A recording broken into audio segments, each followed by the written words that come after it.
Screen show हो रही है? Yes ma'am. ओके।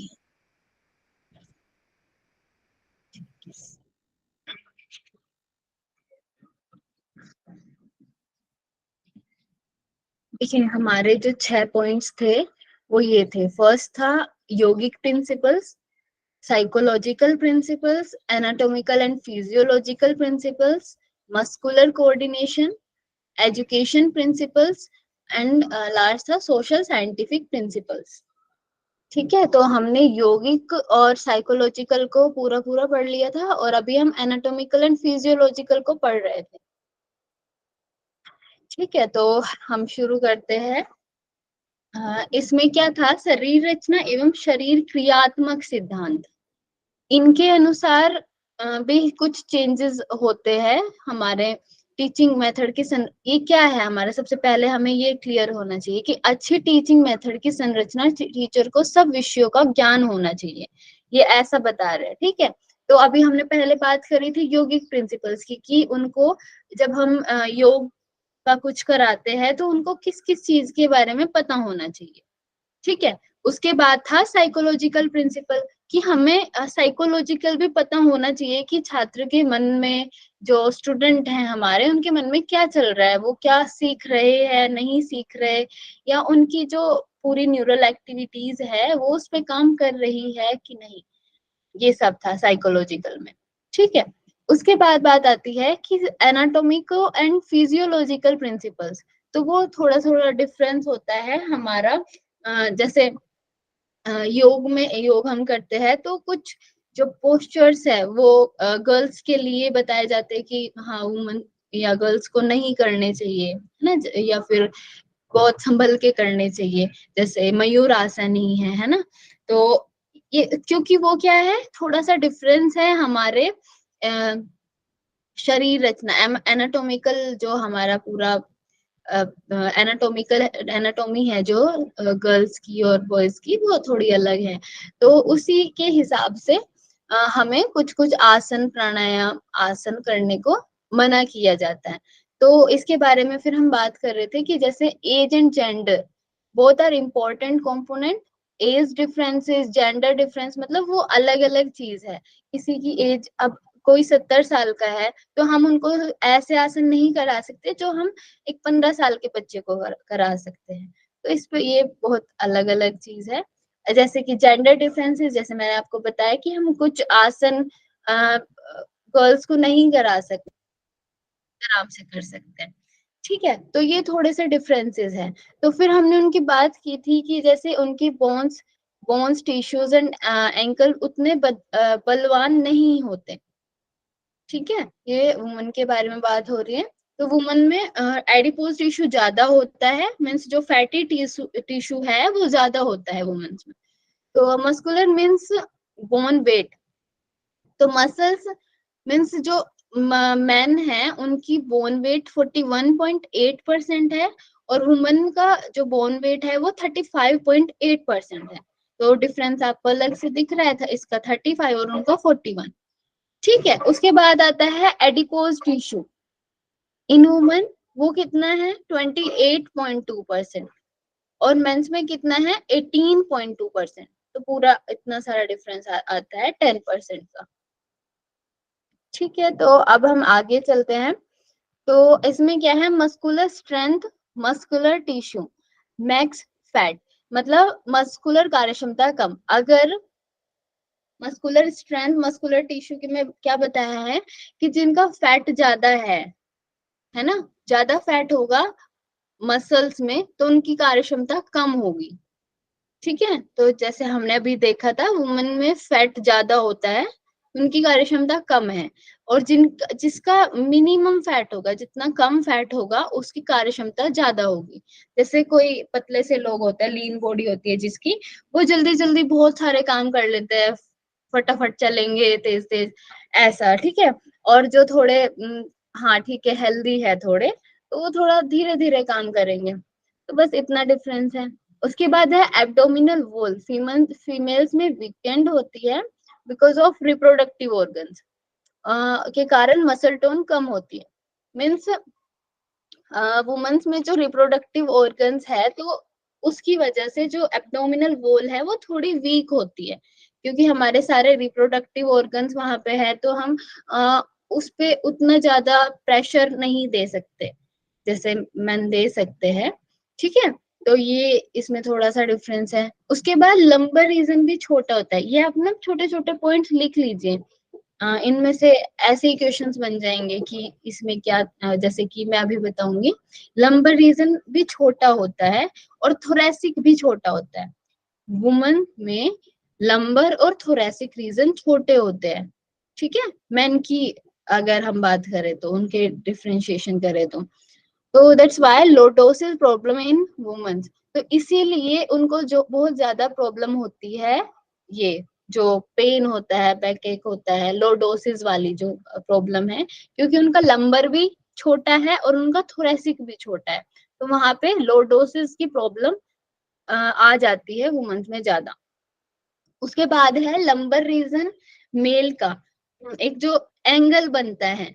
ठीक है, तो एंगल क्या बनता है, जो मेल्स में 138 डिग्री का होता है और फीमेल्स में 133 डिग्री का होता है, तो इसमें भी डिफरेंस आ जाता है।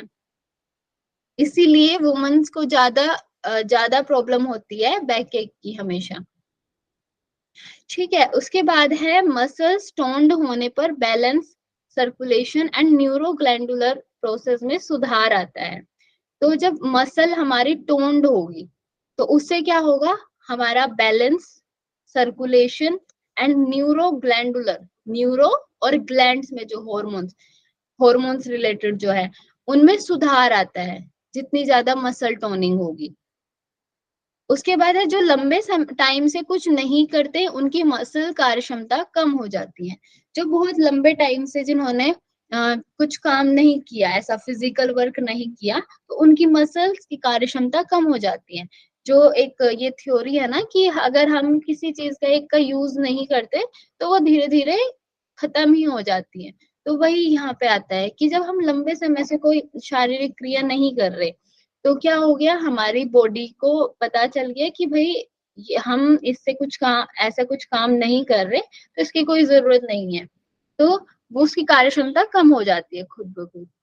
उसके बाद आता है कुछ मसल्स के कार्यरत होने पर पूरी बॉडी में थकान होती है। तो इसमें क्या है कि कुछ जो मसल्स है उनके कार्यरत होने पर पूरी बॉडी में थकान, जैसे हम कोई आसन करते हैं, तो हम वैसे नॉर्मली जो नॉर्मल लाइफ में है, तो उसमें तो हम अपना काम कर रहे हैं नॉर्मल, ठीक है। लेकिन अगर जैसे हम आसन करते हैं तो उसमें पूरी बॉडी की सारी मसल्स पे कुछ ना कुछ खिंचावट आती है, स्ट्रेच होती है वो, तो उसमें वो करने से थकान होती है, बॉडी में थकान आती है। तो ऐसा बोला गया है कि कुछ मसल्स, जब कुछ मसल्स ऐसा काम करते हैं तो हमारी बॉडी में थकान होती है। ठीक है, उसके बाद है शरीर का संतुलन बनाए रखने में। अच्छा, तो मस्कुलर कोऑर्डिनेशन की बात आ गई। तो इसमें क्या होता है मस्कुलर कोऑर्डिनेशन में, कि जो शरीर का संतुलन बनाए रखने में मस्कुलर कोऑर्डिनेशन कैसे, मतलब क्या क्या एक कुछ पॉइंट्स बताए हुए हैं कि यहाँ से हमारे मस्कुलर कोऑर्डिनेशन होता है। फर्स्ट तो है ईयर सेमी सर्कल कैनाल से, जो ईयर का सेमी सर्कल कैनाल है, अंदर का जो सेमी सर्कल कैनाल है, उससे हमारी बॉडी कोऑर्डिनेट होती है, बैलेंस होती है। उसके बाद है स्किन रिसेप्टर्स। तो जो स्किन से रिसेप्ट करने वाली जो हमारे पोर्स हैं, वो स्किन रिसेप्टर्स जिसको हम बोलते हैं, वो भी हमारी बॉडी का बैलेंस बनाए रखने के लिए आवश्यक है या महत्वपूर्ण है, वो हेल्प करता है। उसके बाद है नर्व्स एंडिंग, जो हमारी नर्व्स की एंडिंग्स होती है। ठीक है, तो वो भी हमारे शरीर का संतुलन बनाए रखने में आवश्यक है। और उसके बाद है muscles and ligament around joint. तो जॉइंट है, जॉइंट के आसपास जो उसको एक बना के कवरिंग दे के रखता है, उसको मतलब उसको प्रोटेक्शन बना के देता है, तो वो जो है वो लिगामेंट, मसल्स एंड लिगामेंट जो है, ये भी हमारे बॉडी के लिए कोऑर्डिनेशन के लिए अच्छे हैं। ठीक है, तो हमने चार चीजें पढ़ी इसमें, क्या क्या। फर्स्ट है ear semi circle canal, second है skin receptors, nerve endings and muscles and ligament around joints. ठीक है, तो आपको ये याद रखने हैं कि जैसे क्वेश्चन बन सकता है कि इनमें से क्या संतुलन बनाए रखने के लिए इम्पोर्टेंट है। ठीक है, तो आपको कोई तीन चार चीज दे देंगे जो आपको लगेगी कि हाँ ये तो है। जैसे आप मान लो दे दिया कि सीएनएस, या फिर सीएनएस डाल दिया उसमें, या फिर उसमें पीएनएस डाल दिया, ऐसे कुछ ब्रेन वाले पार्ट्स डाल दिए, तो आप थोड़ा कंफ्यूज हो जाओगे कि हाँ ये तो जरूर होगा। लेकिन आपको याद रखना है ये कुछ चार points: year semi circle canal, skin receptors, nerve endings and muscle and ligament around joints. ठीक है, उसके बाद आता है शारीरिक गतिविधियां।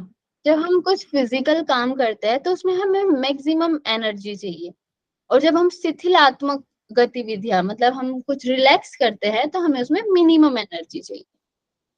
ठीक है, ये एनर्जी एक्सपेंडिचर की बात हो रही है। उसके बाद है प्रबल गतिशील झटकों से युक्त क्रियाओं में वार्म अप जरूरी है। तो हम कोई बहुत एडवांस आसन कर रहे हैं, या फिर कुछ भी ऐसा फिजिकल कुछ कर रहे हैं, जिम्नास्ट वगैरह कोई कुछ कर रहे हैं, या फिर जिम में कुछ काम कुछ कर रहे हैं, तो उसके लिए पहले वार्म अप जरूरी है। इसीलिए हमारी जो पहले योगा क्लास शुरू होती है तो वो पहले वार्म अप से शुरू होती है, उसके बाद थोड़ा धीरे धीरे धीरे जाके वो बढ़ते बढ़ते फिर हम कोई एडवांस आसन करते हैं। तो अगर हम ऐसा नहीं करते, मतलब वार्म अप नहीं करते, तो वो हमारे लिए खतरनाक हो सकता है। वो हमारे लिए बिल्कुल भी हेल्पफुल नहीं होगा अगर हम ऐसा करते हैं तो। ठीक है, उसके बाद है इन वुमेन्स ग्रेविटेशनल फोर्स नीचे होता है कंपैरिजन टू मेन। तो जब ऐसा बताया गया है इसमें कि वुमेन्स का जो ग्रेविटेशनल फोर्स है, ग्रेविटेशनल फोर्स कैसे होगा, जैसे उनकी हाइट भी हाइट भी उसमें वेरी करेगी अलग अलग। और जैसे हमारा जो वो क्या बोलते हैं, नाभि है, ये नाभि से रिलेट करता है हमारा ग्रेविटेशनल फोर्स। तो उसके मतलब अगर हम मैन के कंपैरिजन में देखें तो हमारा जो ग्रेविटेशनल फोर्स है वो थोड़ा नीचे होता है। ठीक है, अभी हमें दूसरी साइड खोलनी होगी। ये मस्कुलर एंड मस्कुलर कोऑर्डिनेशन, ये आप लोग को समझ आया। मैम वो नाभि का क्या बताया आपने? नाभि से रिलेटेड होता है हमारा ग्रेविटेशनल फोर्स। अच्छा, एक मिनट रुकिए जरा, मैं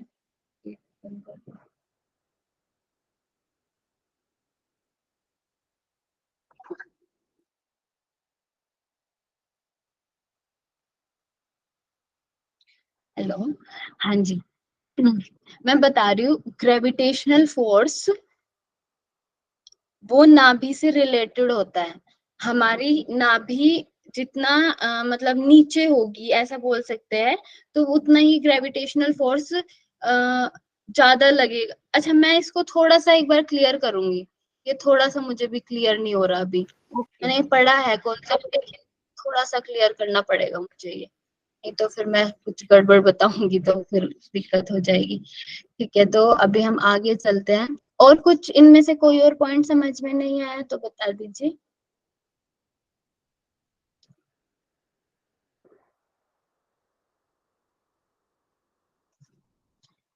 इनमें से कोई भी पॉइंट, या फिर आपने ये लिख लिया पूरा पॉइंट्स में।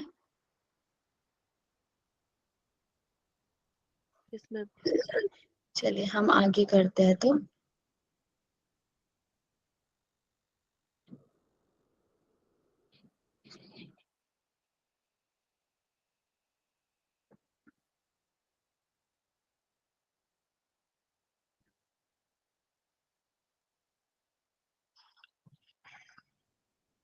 हम्म,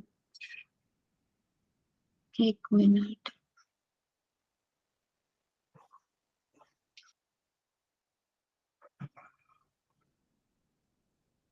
हाँ जी। उसके बाद है शैक्षणिक सिद्धांत, ठीक है, टीचिंग का जो पूरा कॉन्सेप्ट है। तो इसमें क्या दिया गया है, सबसे पहले अधिगम, लर्निंग रिसेप्टर्स पर भी निर्भर करता है। 5 ज्ञानेंद्रियों में से जितनी अधिक इंद्रिया होगी उतना ज्यादा हम सीख पाएंगे। तो लर्निंग का क्या है, अगर हम 5 इंद्रियों से अपना सीख रहे हैं, किसी चीज को हम देख भी रहे हैं, सुन भी रहे हैं, या फिर जैसे हम सूंघ भी रहे हैं, मतलब स्मेल भी करके हम उससे कुछ सीख रहे हैं, तो वो उतना ही ज्यादा आपको इफेक्टिव आपकी लर्निंग होगी। जैसे हम किसी चीज को कोई खाना है, ठीक है, खाने को हम देख भी रहे हैं, उसको टच भी कर पा रहे हैं, उसको हम स्मेल भी कर पा रहे हैं, तो हम उसको ज्यादा अच्छे से सीख पाएंगे। ठीक है। तो जैसे कि जितना ज्यादा, जितनी सारी पांचों इंद्रियां आप अपने मतलब आप पांचों इंद्रियों को द्वारा आप सीखोगे, तो आप उतना ही ज्यादा अच्छा सीख पाओगे। किसी चीज को आप लिख के और उसको याद करते हो तो वो आपको ज्यादा याद रहता है।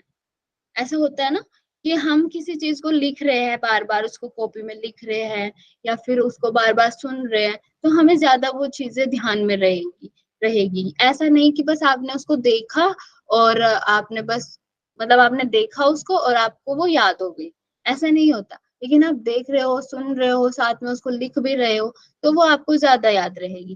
तो इसमें यही पॉइंट है कि जो लर्निंग है, जितने ज्यादा आप चीजों को यूज करोगे, जितनी ज्यादा आप देख के, पढ़ के, लिख के सब कुछ करोगे, तो आप ज्यादा सीख पाओगे। ठीक है। तो इसीलिए बोला जाता है कि हमें कभी कभी, जैसे आपने कुछ पढ़ाई की और आप उसको बाद में लिख के देखो कि आपको कितना याद है, तो वो आपको लंबे टाइम तक याद रहेगा। तो ये चीज आप अभी भी अप्लाई कर सकते हो। जैसे आप लोग क्या कर सकते हो, आप लोग ने कुछ पढ़ा पढ़ा आज, अभी आपने मेरी क्लास में कुछ पढ़ा और आपने देख भी रहे हो, आप इसको स्लाइड्स में देख भी रहे हो, तो आपको वो थोड़ा ज्यादा याद होगा। और अगर आप क्वेश्चंस पूछ रहे हो बीच में, तो और ज्यादा याद होगा कि हाँ मैंने ये क्वेश्चन पूछा था, इसमें इन्होंने ये बताया था, मैम ने ये बताया था, तो और ज्यादा याद रहेगा आपको ये चीज। ठीक है। तो अपने जितने भी क्वेश्चंस है आप ज्यादा से ज्यादा पूछो कि ये क्या है, ये कैसे है। तो आप जितने ज्यादा क्वेश्चंस पूछोगे आपको वो उतना ही ज्यादा याद रहेगा, और आप पूछोगे और आपके जो साथ वाले जो और सब पढ़ रहे हैं उनको भी वो चीज समझ में आएगी, या फिर उनको भी याद रहेगी। कभी कभी ऐसा होगा कि आपको एकदम याद आएगा कि हाँ उन्होंने ये पूछा था, फिर मैम ने ये आंसर किया था, या फिर आपका आपका खुद से भी मन करेगा कि मैम ने ये आंसर नहीं किया, तो मैं इसको एक बार देख लेती हूँ क्या होगा इसका मतलब, है ना। तो आप उस चीजों से ज्यादा सीखोगे। तो बस यही है लर्निंग। लर्निंग का मेथड ये है थोड़ा कि हमें ज्यादा ज्यादा चीजों से सीखना है, देख के, सुन के, पढ़ के, हर तरीके से हमें सीखना है। और अ, जैसे अभी एक टच की भी बात करूं, जैसे हम छोटे बच्चों को क्या करते हैं, ए फॉर एप्पल हम सिखा रहे हैं उनको, तो हम कुछ स्टिकर्स जो आते हैं आजकल की स्टिकर्स हमने लगा दिए और फिर वो उनको टच कर करके सीख रहे हैं। या फिर एक बुक्स वगैरह आती है कि जो मतलब हमने उसको टच किया और उसमें से आवाज आएगी ए फॉर एप्पल, तो हम उस चीज से और ज्यादा सीखते हैं। वो हमें दिख भी रहा है, हम उसको टच भी कर पा रहे हैं, उसको सुन भी रहे हैं, तो और ज्यादा हम सीख पाएंगे। तो बस ये इतनी सी चीज ही है कि शैक्षणिक सिद्धांत में हम ज्यादा ज्यादा चीजों को सीख पाएंगे अगर हम ज्यादा ज्यादा चीजों का यूज करेंगे। इसीलिए हमारे ये सब मेथड्स है कि हम ब्लैक बोर्ड पे हम लिखते हैं, या फिर हम तो बुक्स में से भी पढ़ सकते हैं। टीचर्स के पास भी एक बुक है और मेरे पास भी एक बुक है, तो मैं उसमें से पढ़ सकती हूँ। लेकिन टीचर्स हमें कुछ पॉइंट्स को नोट कराते हैं कि ये आपको बहुत इंपॉर्टेंट टॉपिक है, ये आपको याद रखने हैं। तो बस इतनी बात है। और उसके बाद है व्यवहार में सबसे महत्वपूर्ण सहायता दृश्य श्रव्य साधनों से प्राप्त होती है, जिसे प्रैक्टिकल योगा सीखने के लिए प्रदर्शन सबसे प्रभावी साधन है।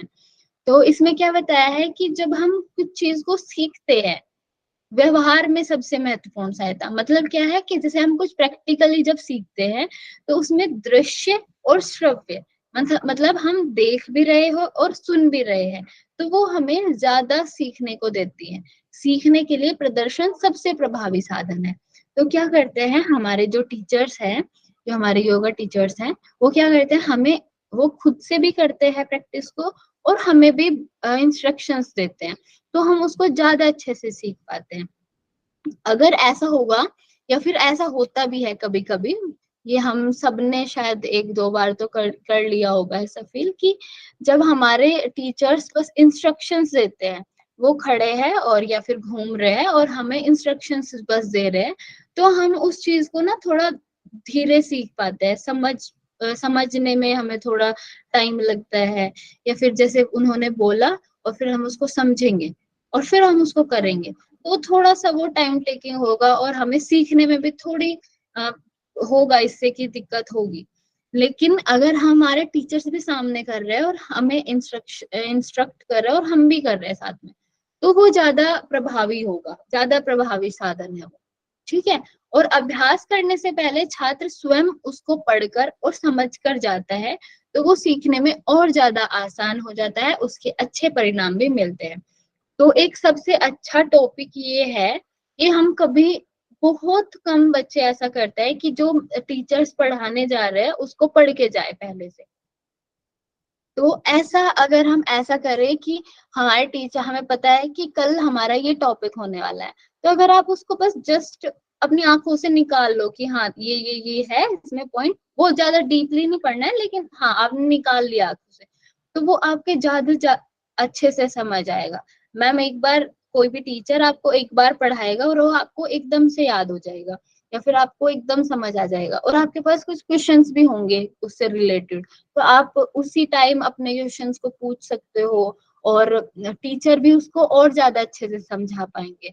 मतलब टीचर्स के लिए भी वो आसान हो जाएगा कि आप लोग उसको थोड़ा पढ़ के आए हो पहले से, और मैं कुछ बता रही हूँ आपको, और फिर आप उसमें क्वेश्चन कर रहे हो कि नहीं मैम ये तो ऐसा था, तो फिर मैं और ज्यादा उसमें थोड़ी स्टडी करूंगी, या फिर मैं आपको और ज्यादा बताने की कोशिश करूंगी। तो ये एक बहुत प्रभावी साधन है। तो मुझे याद है हमारे बीएससी के टाइम में, तो हमारे एक फ्रेंड था, तो वो हमारे क्लासमेट था मीन्स, तो हमारा जो भी काम पहले पढ़ाया जाता था, तो वो पहले से उसको थोड़ा पढ़ के आता था, और वो इतने सारे क्वेश्चंस करता था ना आके, तो मतलब ऐसा होता था कि टीचर भी बोलते थे कि इसने परेशान कर दिया, इतने क्वेश्चन पूछते हैं लड़का। लेकिन फिर भी वो हमारे लिए बहुत हेल्पफुल होता था हमारे क्लासमेट्स के लिए, मतलब वो बहुत हेल्पफुल होता था कि वो पहले से पढ़ के आता था और वो पूछता था, और हमारे सारे डाउट्स पहले ही क्लियर हो जाते थे, कि हमारे जो मन में डाउट आने वाले हैं वो पहले से ही क्लियर हो गए। तो ये है कि, और ये क्या है, इसमें उसके अच्छे परिणाम भी मिलते हैं, उसके रिजल्ट भी आपको अच्छे मिलेंगे, क्योंकि आपको वो पूरा का पूरा रिवाइज हो जाएगा, याद हो जाएगा वो वहीं के वहीं। उसके बाद आता है प्रारंभिक अभ्यासों में बार बार अभ्यास जरूरी है। शुद्ध और निर्दोष अभ्यास पर बल दिया जाना चाहिए। निर्देश देने के तरीकों से ये हो सकता है। तो सेकंड पॉइंट क्या है इसमें, कि प्रारंभिक अभ्यासों में बार बार अभ्यास जरूरी है। जैसे हम कुछ भी शुरू में प्रैक्टिस करते हैं, तो उसमें हम बार बार अगर प्रैक्टिस करेंगे, तो वो मतलब वो प्रैक्टिस करना इम्पोर्टेंट है। और शुद्ध और निर्दोष अभ्यास पर बल देना चाहिए। और हमें, जैसे हम प्रैक्टिस, जो भी हम प्रैक्टिस कर रहे हैं, अभी हमें किसी ने कुछ सिखाया, हमें सूर्य नमस्कार सिखाया, फिर हम खुद से उसकी प्रैक्टिस कर रहे हैं, लेकिन वो शुद्ध और निर्दोष होना चाहिए, मीन्स वो एकदम जो होनी चाहिए, जो सूर्य नमस्कार का पूरा जो है, पूरी टेक्निक है, वो वैसी ही होनी चाहिए, निर्दोष मतलब दोष रहित होनी चाहिए, उसमें हम कुछ गड़बड़ ना करें, नहीं तो हमें वही आदत हो जाएगी। जैसे हमने जो चीज एक बार सीखी और हम उसको बार बार प्रैक्टिस कर रहे हैं, तो हमें वही आदत बन जाती है, वो हमारी आदत में आ जाती है। अगर हम वो गलत भी कर रहे हैं तो भी हम वो वही हमारी आदत में बन जाता है, तो बाद में वो आपको बहुत परेशान करने वाला है। तो हमें स्टार्टिंग में ही किसी भी चीज को सुधार लेना चाहिए, बिना मतलब शुद्ध और निर्दोष कर लेना चाहिए किसी भी चीज, किसी भी टॉपिक को आप पढ़ रहे हो, तो आपको उसकी गलत अगर प्रैक्टिस करोगे, आप एक एक प्रैक्टिस कर ली, उसकी आप बार बार गलत प्रैक्टिस कर रहे हो, तो वो आपके लिए बहुत हानिकारक हो सकता है, या फिर आगे आने वाले टाइम में वो आपको दिक्कत दे सकता है, क्योंकि आपकी वो एक आदत बन जाएगी और फिर वो छोड़नी वो थोड़ा सा मुश्किल हो जाएगा। तो यही बात है कि प्रारंभ में ही हमें अपने आप को सुधार कर लेना चाहिए और उसके बाद ही हमें कोई प्रैक्टिस करनी चाहिए। तो इसमें कुछ निर्देश, कुछ इंस्ट्रक्शंस के तरीके बताए गए हैं कि हमें कैसे उनको ठीक करना चाहिए। तो निर्देश 3 हिस्सों में बांटे जाते हैं। पहला है कार्य करने का निर्देश, दूसरा कार्य करते समय दिए जाने वाले निर्देश, और तीसरा है अंत में सुधार के रूप में दिए जाने वाले निर्देश। तो जैसे स्टूडेंट्स हैं, तो कार्य करने के निर्देश मतलब हमें हमारी प्रैक्टिकल योगा क्लास है और हमें टीचर्स ने पहले ही कुछ निर्देश दे दिए, कुछ इंस्ट्रक्शंस दे दिए कि आपको इस तरीके से करना है, इस तरीके से नहीं करना है, ये चीज आपको करनी है, ये नहीं करनी है। मतलब उन्होंने क्लियर हमें पहले एक निर्देश दे दिए या पूरे इंस्ट्रक्शंस दे दिए कि आपको आज ये प्रैक्टिस करनी है और इनमें ये चीजें नहीं करनी है। ठीक है, तो वो हमारे लिए ज्यादा अच्छा होगा। मतलब क्या है कि मतलब आप लोगों को एक वो मिल जाएगी, एक डायरेक्शन मिल जाएगी कि ये चीज हमें करनी है, ये नहीं करनी है। ठीक है, उसके बाद है कार्य करते समय दिए जाने वाले निर्देश। और जब अभी आप क्या कर रहे हो, वो तो पहले से निर्देश दे दिए कुछ कि आपको यहाँ पे मैट डालनी है, आपको मैट के इतने पीछे खड़ा होना है। ठीक है, ये सब पहले दे दी। उसके बाद कार्य करते समय अब उसके बाद सर हमें सिखा रहे हैं, कोई पोस्चर सिखा रहे हैं, तो हमें उस टाइम वो कुछ इंस्ट्रक्शंस दे रहे हैं कि हमें ये अभी ये करना है, आगे राइट राइट लेग को आगे लेके आना है, लेफ्ट को पीछे लेके आना, जो ये वाले जो इंस्ट्रक्शन है, तो ये कार्य करते समय देने हैं। और उसके बाद है अंत में सुधार के रूप में। अब आपने पूरी क्लास खत्म कर ली, आपकी प्रेयर हो गई, उसके बाद जो है हमारे टीचर्स हमें कुछ बता रहे कि आप लोगों ने ये गड़बड़ की, आप लोगों ने इस प्रैक्टिस को अच्छे से नहीं किया, या फिर आप लोग को इसके लिए कुछ पहले से सुधार करना चाहिए। तो ये जो 3 तरीके के जो निर्देश है, वो हमारे किसी भी प्रैक्टिस को बहुत अच्छा बनाने के लिए, शुद्ध बनाने के लिए, उसको उसमें सुधार करने के लिए इम्पोर्टेंट है। ठीक है, तो 3 तरीके के निर्देश हैं। उसके बाद है अभ्यास हेतु हाँ, अभ्यास हेतु पर्याप्त समय दिया जाना चाहिए और सामूहिक कक्षा में अभ्यास इनफॉर्मल एंड सुपरवाइज्ड क्लास में बांटा जाना चाहिए।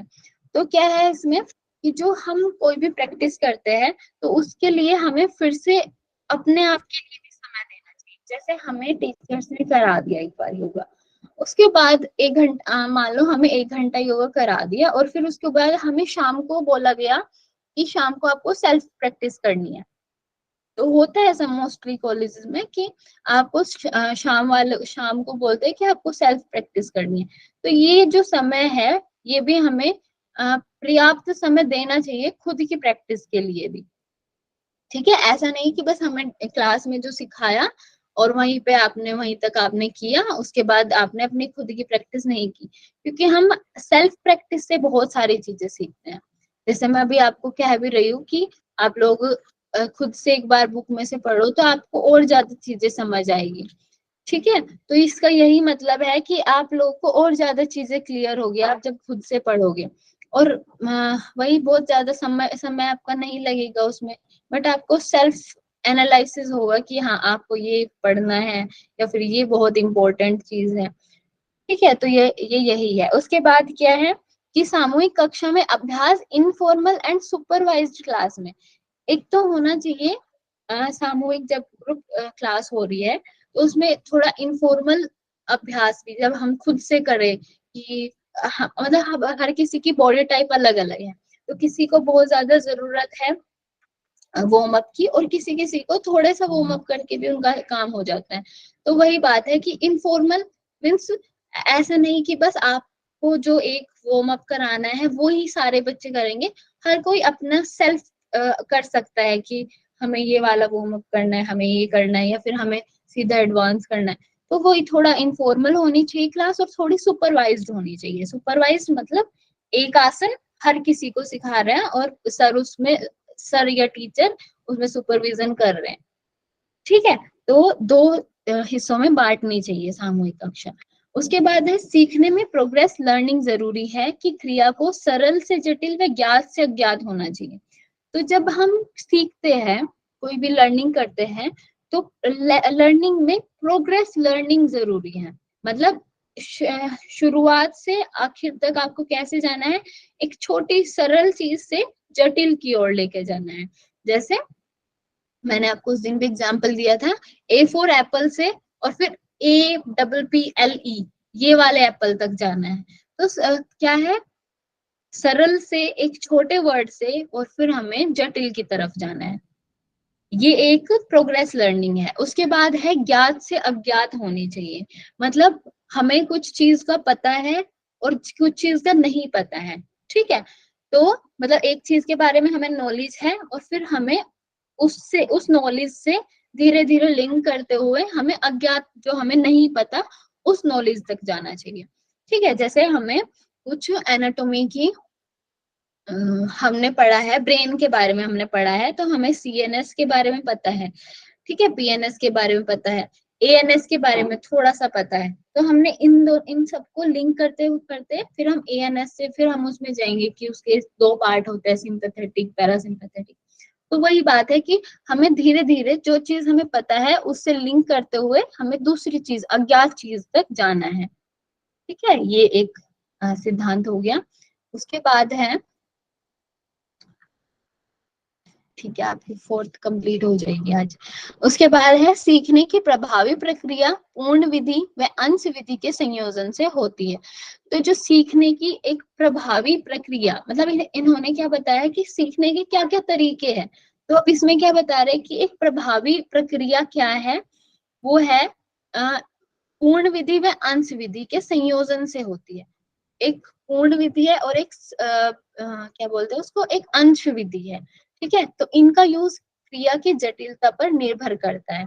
तो हम किसी चीज को सीखते हैं तोड़ तोड़ के, कि हमने एक जैसे हम कोई किसी चीज का मीनिंग निकालते हैं, जैसे ताड़ आसन है, तो ताड़ प्लस आसन, ताड़ तो हम ताड़ को समझते कि वो एक पेड़ है ताड़ का, तो इसलिए उसका नाम ताड़ है, लंबा करने वाला जो है, तो क्योंकि वो बहुत लंबा पेड़ होता है। तो हमने एक मीनिंग को उसको समझा, फिर उसके बाद आसन को समझा कि आसन क्या है, आसन कोई, फिर सुखमासनम। ठीक है, तो हमने इन दो चीजों को तोड़ तोड़ के समझा, अंश में समझा। ठीक है, ये हुआ अंश विधि। और पूर्ण विधि क्या है, हमने उसी एक वर्ड को पूरा समझा।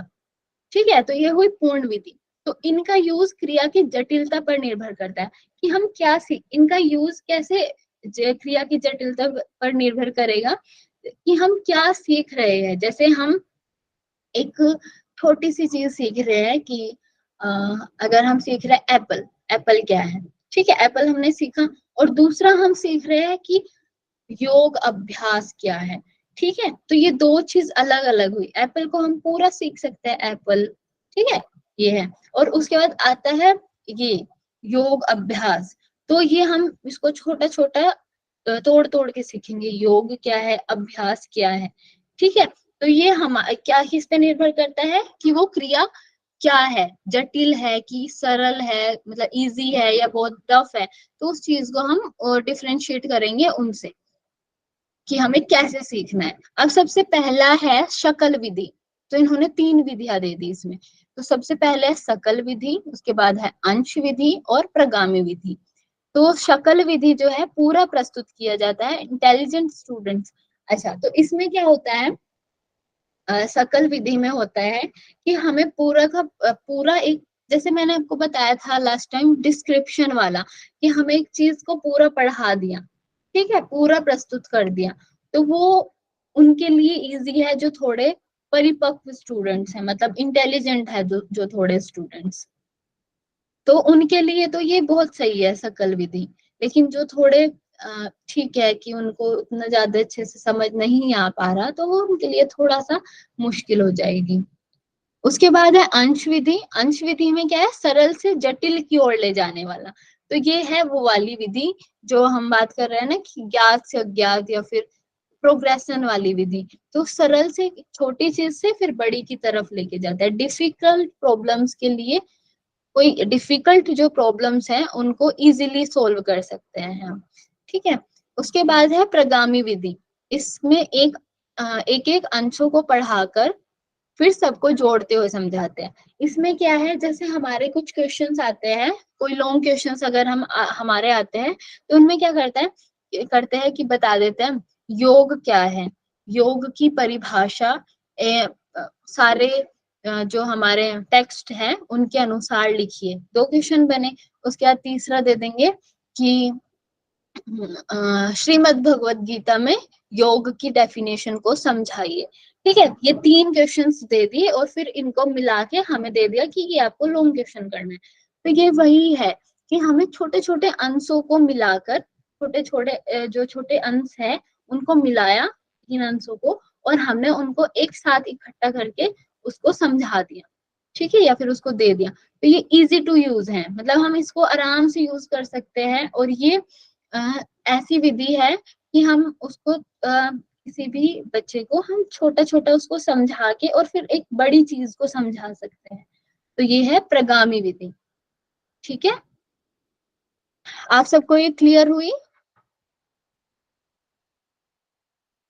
Yes ma'am. Yes ma'am. Yes ma'am. हाँ जी।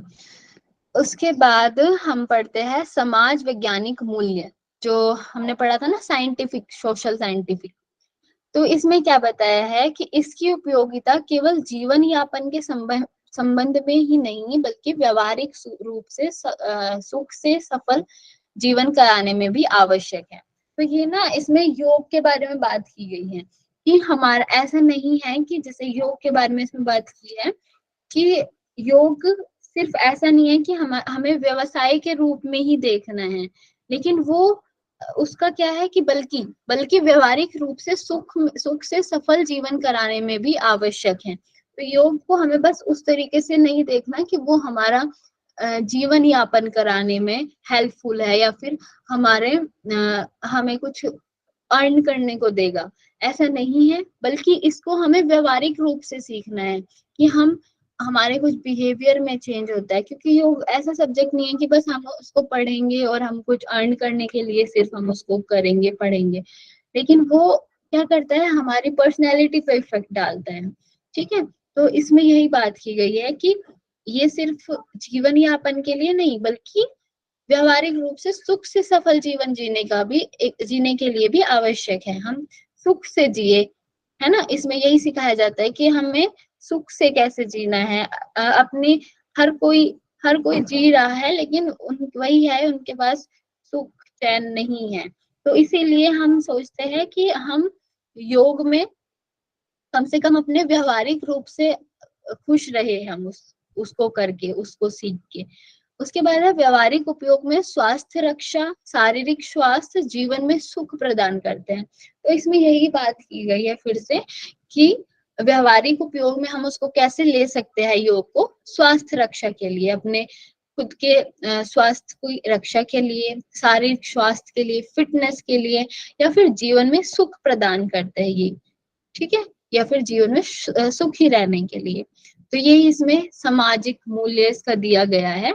ये सिर्फ वहां तक सीमित नहीं है हम कुछ अर्न करेंगे इससे, बट ये वहां है कि हम इससे जीवन में खुश रहेंगे, जीवन में सुखी रहेंगे, स्वस्थ रहेंगे। तो इससे इसका बताया गया है, ठीक है। तो ये आपकी 4th चैप्टर यहाँ पे कंप्लीट होते हैं। आप लोग को ये पूरा समझ आया? Yes ma'am. हाँ जी। ये वाला टॉपिक आपको क्लियर हुआ, शैक्षणिक सिद्धांत और समाज वैज्ञानिक मूल्य। देखिए, इसमें से कुछ पूछना है तो बताइए आप मुझे, नहीं तो मैं हटाती हूँ फिर ये।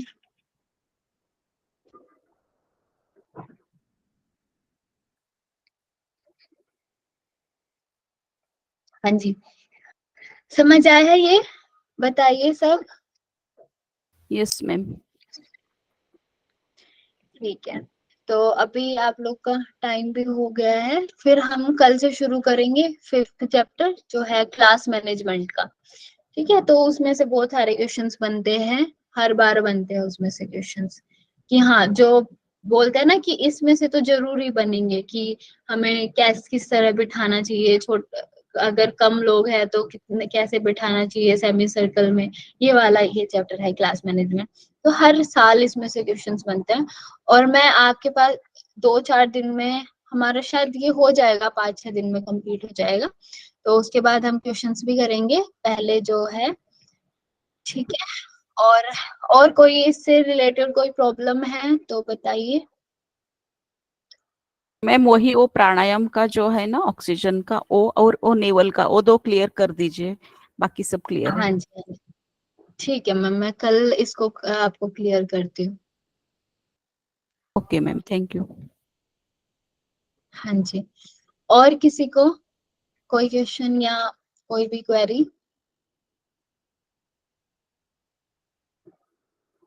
और आप लोग की कैसे चल रही है पढ़ाई? पढ़ाई नहीं हो सारी? रही है, क्लास में जितनी होती है उतनी ही है, क्योंकि क्लासेस का टाइमिंग ही इतना है। तो अभी शुरू नहीं कि क्लास में होता है उतना ही होता है मैम। लेकिन आप करिए धीरे धीरे।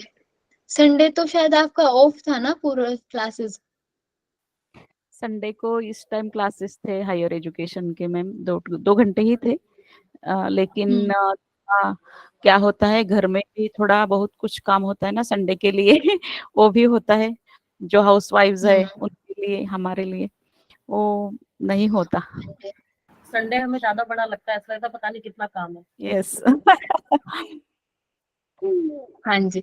लेकिन वही है कि अभी थोड़ा सा इस पे फोकस कर लो, क्योंकि एग्जाम आने वाला है आप लोगों का, है ना। और खुद से पढ़ना भी बहुत ज्यादा जरूरी है। मतलब आप लोग क्लास में पढ़ लोगे, ठीक है, वो बहुत अच्छी बात है, लेकिन आपको खुद से पढ़ना मोस्ट इम्पोर्टेंट चीज है। मतलब आपको पढ़ना ही चाहिए खुद से। तो जब तक आप खुद से नहीं पढ़ोगे, जैसे इसमें भी हमने पढ़ा कि खुद से प्रैक्टिस करने का हमें मिलना चाहिए, टाइम हमें देना चाहिए, तो वही जरूरी है बहुत ज्यादा। तो आप लोग कोशिश करो कि खुद से भी थोड़ा थोड़ा रिवाइज करते रहो बीच बीच में। आप, जैसे मैंने आपको बताया ना अभी, हाँ ये चीज आप कर लो। जैसे मैंने अभी आपको जो पढ़ाया, और आपको जितना भी याद है उसको 5 मिनट में आप अपनी कॉपी में लिख लो, नोट डाउन कर लो कि आपको कितने कितने पॉइंट्स याद है, बिना देखे। ठीक है, आपको देखना नहीं है, उसको धीरे धीरे मतलब फटाफट आपको करना है उसको नोट, जितना भी आपको वो समझ में आ रहा है। तो आपको ना वो याद हो जाएगा, और आपके शॉर्ट नोट्स भी जैसे बन जाएंगे उससे। आप जो नोट्स बना रहे हो वो तो ठीक है, लेकिन अलग से आप उसको फटाफट लिख लो कि आपने कित क्या क्या पढ़ा, तो आपको वो याद हो जाएगा। ये आप कर सकते हो, ये अच्छी एक टेक्निक है याद करने के लिए चीजें, और आप लिखोगे तो आपको और ज्यादा याद होगा। ठीक है, तो आप लोग इसको अपना सकते हो। ठीक है, अभी हम खत्म करते हैं। शांति पाठ कोई कराएंगे?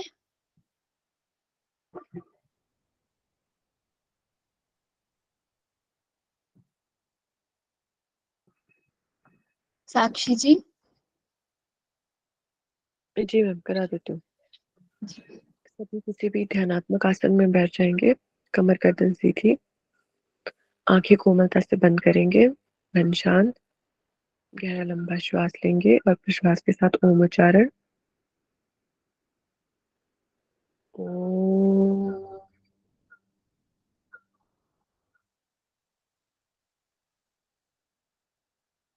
सर्वे भवन्तु सुखिनः, सर्वे सन्तु निरामया, सर्वे भद्राणि पश्यन्तु, मा कश्चित् दुःखभाग् भवेत्।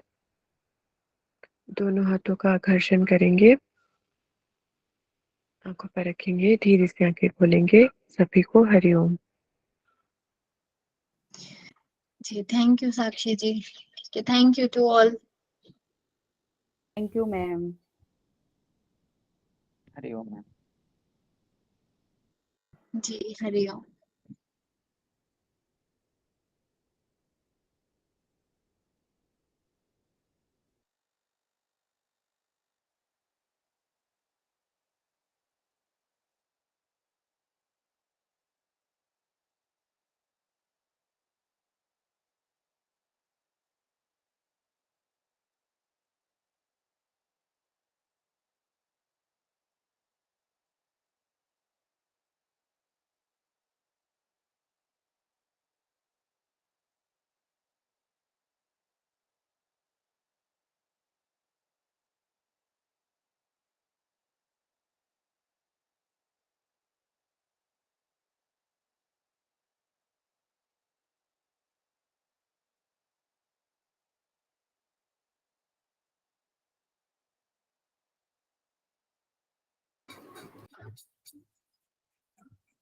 हरिओम सभी को। हरिओम सर।